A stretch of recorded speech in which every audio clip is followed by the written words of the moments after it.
ये election commissioner, chief election commissioner बकवास कर रहा है।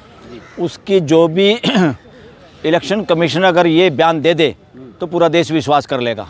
कैसे कि मेरा नार्को टेस्ट कराओ, और जो जनता के एक्सपर्ट लोग जो इस मशीन के विरोध में हैं वो आदमी पर्सन तय करें, और मैं पर्सन बताऊंगा, रिकॉर्डिंग पूरे देश के सामने दिखाई जाएगी। इसके लिए तैयार है तो मशीनों में गड़बड़ नहीं है, इसके लिए तैयार नहीं है तो 100% मशीनों में गड़बड़ है और सिस्टम में गड़बड़ है। आप सर, आपकी राय क्या है? मशीन को आप सेफ मानते हैं? देखिए, इलेक्शन कमीशन और इलेक्शन सिस्टम इस देश पे पूरे देश की जनता के हिसाब से पूरी शंका के घेरे में है, जिस शंका को देश की सुप्रीम कोर्ट भी दूर नहीं कर पाई है। और कोई इलेक्शन कमिश्नर बैठ के बयान दे प्रोटेक्टेड मीडिया के सामने, मैं इसको प्रोटेक्टेड मीडिया कहूँगा, यानी जो उसकी सुरक्षा करने वाला media, social media, independent media से वो पर्सन पूछे नहीं जाते, पूछने की, जवाब देने की हिम्मत नहीं उनकी जी। वो लोग अगर ये कहे स्टेटमेंट कि अब तो सुप्रीम कोर्ट ने मोहर लगा दी है, मैं देश के लोगों को बताना चाहता हूँ, सुप्रीम कोर्ट ने जिस पे मोहर लगा दी, ये आंख मीच के मान ले वही सच्ची बात है, ये सुप्रीम कोर्ट नहीं कह सकती। यानी आप सुप्रीम कोर्ट के निर्देश आदेश पर भी सवाल खड़े करेंगे? 100% क्यों नहीं करेंगे? इस देश की जनता इस देश के मालिक है, सुप्रीम कोर्ट मालिक नहीं है। ना कोई पीएम है, ना कोई सरकार है, ना कोई ब्यूरोक्रेसी है, ना कोई इलेक्शन कमीशन है। आप वरिष्ठ वकील हैं, आपको लोग सुनते हैं। मैं कह रहा हूं, अगर सुप्रीम कोर्ट कहे कि मशीन सेफ है तो क्या उसे नहीं मानना चाहिए जनता? इसलिए नहीं मानना चाहिए, जब सुप्रीम कोर्ट के सामने जो वकील दलील देते हैं और वो रिक्वेस्ट करते हैं कि हमें ये शक है, इस तरह की जांच होनी चाहिए, अगर उस तरह की जांच ना होने दे सुप्रीम कोर्ट, फिर सुप्रीम कोर्ट की बात में कोई दम नहीं है। क्या क्या शक है मशीन को लेकर? क्या क्या शक है, बताइए। अरे मैनिपुलेशन है सबसे ज़्यादा तो, और असली शक क्या है, इलेक्शन हमेशा गृह मंत्रालय के अंडर में है। इलेक्शन कमीशन के पास तो एक तरह का रबड़ स्टैंप है, वो पावर नहीं है पूरी। उसको सारा का सारा जो इलेक्शन कराने का सिस्टम है, मशीन कहाँ रखे जाएंगे, सुरक्षा कौन करेगा, everything is under the home ministry. और होम मिनिस्ट्री में कौन बैठा है? सर, चुनाव आयोग एक बात एक और बताएं, होम मिनिस्टर जो आज बैठा है, इसको हटा के किसी और को भी बना देना बीजेपी को, तब भी ये रिजल्ट नहीं आ सकते।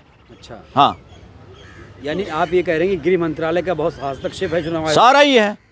और दूसरा, एक और आपको नई बात बताऊं, जी जी, बहुत सारे डेवलप्ड कंट्री में इंटेलिजेंस एजेंसियां जो देश की होती हैं, जिनका बजट भी बहुत सारा होता है, बहुत सारी चीज़ें गोपनीय रहती हैं, वो उसका कोई हिसाब किताब भी नहीं है, और पार्लियामेंट का कंट्रोल नहीं है। पार्लियामेंट का कंट्रोल ना होने का मतलब देश की जनता का कंट्रोल नहीं है। ऐसा डेमोक्रेसी में नहीं हो सकता, और वो इस देश में हो रहा है। और कुछ लोग पटिशन लेके आए थे, इवन शायद प्रशांत भूषण ने भी पटिशन फाइल किया था। सुप्रीम कोर्ट ने वो काम नहीं किया जो देश की जनता चाहती थी, कि भाई इंटेलिजेंस एजेंसियों पे मान लो कोई सीएम या गृह मंत्री स्टेट का या पीएम या गृह मंत्री देश का, उनसे गलत काम कराए, पॉलिटिकल प्रतिद्वंदियों को कोई मरवाने का काम करने लग जाए, या उनके खुफिया जांच कराने लग जाए, उनके फोन टेप करने लग जाए। पेगासस का मामला आया था, सुप्रीम कोर्ट फेल हुई पेगासस में न्याय देने। उसने कहा कि कोई दिक्कत नहीं है। कैसे कह सकती है सुप्रीम कोर्ट? जो चाहे कहे। अरे नहीं कह सकते, इसलिए सुप्रीम कोर्ट जो कह सकती है ना, जो भी कह सकती है, इसलिए देश की जनता सुप्रीम कोर्ट से बड़ी है। इसलिए तो हम कह पा रहे हैं कि गलत किया सुप्रीम कोर्ट ने। सुप्रीम कोर्ट खुदा नहीं है कि सुप्रीम कोर्ट जो कहेगी उसे चुपचाप देश मान लेगा। सुप्रीम कोर्ट पे अगर लगेगा कि प्रेशर में काम कर रही है देश, क्या सोचते हो, छोटा सा बच्चा भी अन्याय को समझता है, उसके साथ भी अगर चीटिंग करोगे आप टॉफी बांटने में, वो तुरंत चिल्लाएगा, चाहे उसको खानी ना हो, क्योंकि वो न्याय चाहता है। अगर सुप्रीम कोर्ट भी न्याय नहीं करेगी तो देश के लोग सुप्रीम कोर्ट के खिलाफ खड़े होंगे, और खड़े होना चाहिए, क्यों नहीं होना चाहिए। सुप्रीम कोर्ट अगर अपनी ड्यूटी नहीं करेगी, सुप्रीम कोर्ट का काम है संविधान को बचाना, संविधान के हिसाब से सरकार काम कर पाए, सिस्टम काम कर पाए। देश की आज दुर्दशा के लिए अगर कोई जिम्मेदार है, आज जहाँ पर हम खड़ा है ये देश, हमारे आज के देश के लोग ज़मीनें बेच के बाहर देशों में पढ़ा रहे अपने बच्चों को रोज़गार के लिए, क्योंकि वहाँ व्यवस्था है। हमारे यहाँ व्यवस्था लचर पचर है, सिफारिश है, भ्रष्टाचार है। इसके लिए अगर मैं कहूँगा एज एन एडवोकेट, सरकारों से भी ज़्यादा कोई जिम्मेदार है इस देश की आज की स्थिति और परिस्थिति के लिए, तो सुप्रीम कोर्ट जिम्मेदार है। तो जो स्थिति अभी देश में है उससे आप संतुष्ट नहीं हैं? नहीं, बिल्कुल नहीं। सरकार तो कहती है राम राज है, राष्ट्रवाद फैल रहा है। अरे कौन सा राम है? आज राम बैठे है जड़ है। जिंदा आदमियों की कदर नहीं, राम की बात कर रहे हैं। अरे बुजुर्गों के बीच में क्यों लाते हो? दुनिया चला रहा है ना सर। बस उस राम का और इनके राम में कोई वो नहीं है। अच्छा, एक दो राम है मतलब? एक राम जो हमारा समाज का असली राम जो है ना, वो किसी के किसी का बेटा नहीं है, वो किसी का यहाँ किसी ग्रंथों वाला बेटा नहीं है। उस एक ताकत का जो नाम है, जो यूनिवर्स चल रहा है, उसके लिए नतमस्तक मानव जाति, वो राम राम है। वो राम किसी उसका क्या नाम है, हस्तिनापुर के राजा वाला राम नहीं है, ये जनता का राम, ये इनका राम होगा, RSS का, बीजेपी का राम। नहीं, जनता भी तो आस्था रखती है ना, मंदिर जाती है, शुभ काम करती है, उसी के सहारे जो बच्चे होते हैं एग्ज़ाम देने से पहले मंदिर में जाते हैं, तो मस्जिद में जाते इसीलिए तो ज़्यादा जो बच्चे पढ़ते नहीं वही मंदिर में ज़्यादा जाते हैं। अरे काम करो ना जो करना है, मंदिर में जाने की जरूरत क्या है। बचपन में हम भी आस्था के इतने दास्ता में थे, हम भी जब रिजल्ट आता था, जो बच्चे कमज़ोर थे, जो पढ़े नहीं, पेपर में लिखा नहीं, वो 7 डिंग चलते थे कि 7 डिंग चल के कोई बाल मिल गया, काला मिलेगा तो पास हो जाओगे, सफ़ेद मिलेगा फेल हो जाओगे। इस तरह के ड्रामे हमने भी शामिल रहे हम उनमें। और जो पढ़ते थे वो तो कहते मैंने डिंग टेकता, उसकी डिंग में टेकने के बाद वो फेल होता था। अम्बेडकर पर टिप्पणी करने के बाद अमित शाह जी के इस्तीफे की मांग हो रही थी, अभी तक ना तो माफ़ी मांगी। ये अपोजिशन कैसे देख रहे हैं सर? ये अपोजिशन का फेल्योर है। अपोजिशन देश के प्रति अपनी जिम्मेदारी नहीं निभा पा रहा है। अदरवाइज ऐसे गृह मंत्री का इस्तीफा हो जाना चाहिए था, बिना इस्तीफे के देश को बैठना नहीं चाहिए चैन से। ऐसे किसी भी पॉलिटिशियन आदमी को, जो एक संविधान के निर्माता को, जो इक्वलिटी की बात करता है, भाईचारे की बात करता है, जाति पाति के खिलाफ की बात करता है, यूनिवर्सल ब्रदरहुड की बात करता है, उस आदमी के खिलाफ बोला। जो आदमी दिखाई दे रहा था, जो आदमी यहाँ मौजूद था, जिसके हमारे पास सबूत हैं, उसकी तो बेइज्जती करो तुम पार्लियामेंट में। और जिसको देखा नहीं उसके स्वर्ग में तुम जाना चाहो। स्वर्ग वर्ग कुछ नहीं है, जो कुछ है यहीं पे है। और यहीं पे इन लोगों ने जो सत्ता और पैसे पे कब्जा रखना चाहते हैं, इस देश को और इस दुनिया को नरक बनाने में उन्हीं का योगदान है। स्वर्ग नरक कोई है तो ये धरती है, इसी को स्वर्ग बनाना है। स्वर्ग तभी बनेगी जब सबको समान इज्जत मिलेगी, सबकी भागीदारी होगी और डेमोक्रेटिक प्रिंसिपल पे देश चलेगा।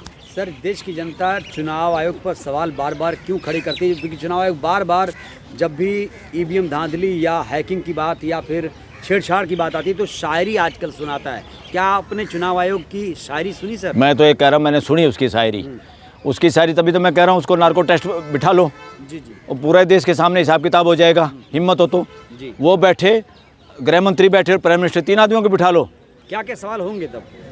बहुत सारे सवाल हैं, जो एक्सपर्ट है, जिन्होंने पता है भाई क्या गड़बड़ हुई है और क्या प्रश्न पूछना चाहिए। है हिम्मत किसी में? राम की तो बात करते हो कि किसी ने शब्द कह दिए थे, पत्नी को छोड़ दिया था, और आप प्रश्नों से बच के भागते हो। देश के प्राइम मिनिस्टर आज तक प्रेस कॉन्फ्रेंस का सामना कर पाया क्या?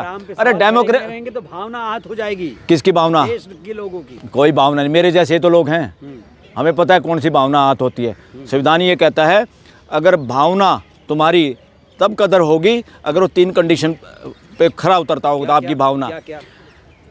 ये पब्लिक ऑर्डर, कि आपकी भावना से पब्लिक ऑर्डर डिस्टर्ब ना होता हो। पब्लिक हेल्थ, आपके प्रचार प्रसार और आपकी आस्था लोगों को नपुंसक ना बनाती हो, अंधविश्वासी ना बनाती हो।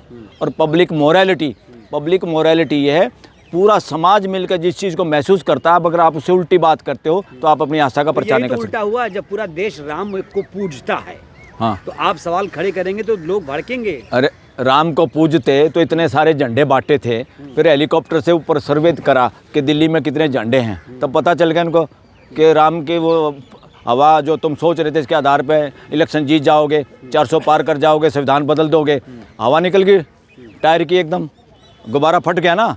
उनको पहले पता चल गया था कि हमने झंडे इतने बांटे हैं कॉलोनियों में जा के। आपकी बात से ऐसे लगे जैसे मोदी सरकार के कार्यकाल से खुश नहीं है। देखो, पहली बात तो मैं आपको बता दूं, आपने भी ये प्रश्न नहीं पूछना चाहिए। ये कि देश किसी के बाप का नहीं है। डेमोक्रेसी में गवर्नमेंट ऑफ इंडिया है और गवर्नमेंट ऑफ दिल्ली है, government of states and government of India.